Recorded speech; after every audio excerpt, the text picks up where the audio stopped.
குடியே ஒரு நோயின்றாங்க. ஏன் நோயின்றாங்கன்னா, அளவுக்கு மீறி குடிப்பவங்களுக்கு தான் இது நோயாக மாறுது. அதனால தான் நோயின்றாங்க. இதை எத்தனையோ லட்சம் குடியின் நோயாளிகளை, போதை நோயாளிகளை வச்சு ஆராய்ச்சி பண்ணி உலக சுகாதார மையத்தில் அறிவிச்சிருக்கிறாங்க ஒரு நோயின்னு. ஆனால் குடிக்கிற எல்லாருக்குமே தெரியாது இது நோயின்னு, நம்மளும் ஒரு குடி நோயாளியாக மாறும்னு. ஏன்னா 4 வகையான குடிகாரர்கள் இருக்கிறாங்க. எப்படின்னா, வருஷத்துக்கு ஒரு முறை குடிப்பான், அதோட அந்த பக்கம் போக மாட்டான்.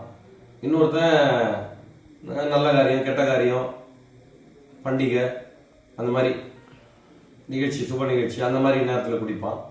3ஆம் தர குடிக்காரன் மாலை நேரத்தில் மட்டும் குடிப்பான். அதாவது ஒரு ராஜா குடின்னுவாங்க.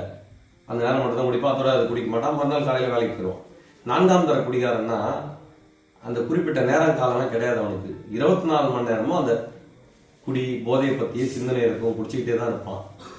இவன் எப்படி இந்த 24 மணி நேரம் குடிகாரனா மாறினான்னா, இந்த முத குடிச்சான் பார்த்தீங்களா, முதல் தர குடிகாரன், வருஷத்துக்கு ஒரு முறை தான் குடிப்பான்னு சொன்ன பார்த்தீங்களா, அவன் தான் கடைசியில் 4ஆம் தர குடிகாரனா மாறான், 24 மணி நேரம் குடிகாரனா மாறான். இது வளரும் தன்மையுடைய நோய், பாதிப்புகள் அதிகன்றாங்க.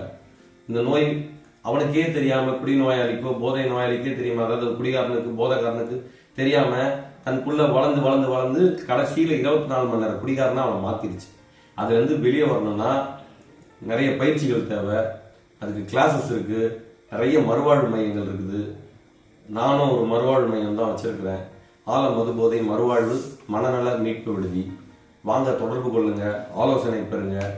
நிறைய செட்டிங் கவுன்சிலிங் வழங்கப்படும். நிறைய நேரம் உங்ககிட்ட போதையை பற்றி, குடியை பற்றி, அவேர்னஸை பற்றி அந்த அவேர்னஸை பற்றி பேச முடியும். நாங்கள் பேச பேச உங்களுக்கு புரியும். அதுலேருந்து முதல்ல ஆரம்பத்தில் விருப்பம் இருக்காது. நீங்கள் அதை கேட்க கேட்க என்ன ஆகுது, விருப்பம் வரும்.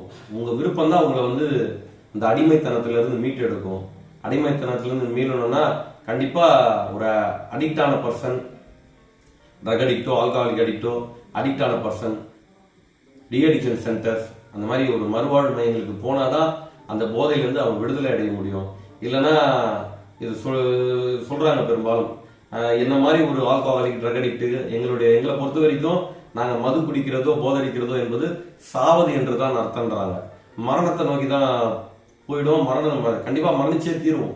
அந்த சிறு வயதில் மரணிக்காம வாழ்க்கையை சுகபோகமா வாழணும்னா நிறைய மறுவாழ்வு மையங்கள் இருக்குது.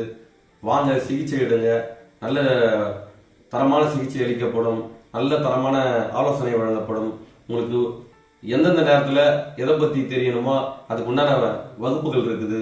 நீங்கள் மாஸ்டர்ஸ் கிட்ட கேட்கலாம். டவுட்னா அவங்க சொல்லித்தர தயாராக இருக்கிறாங்க. வாங்க, தொடர்பு கொள்ளுங்க. ஆல மது போதை மறுவாழ்வு மனநல மீட்பு விடுதி.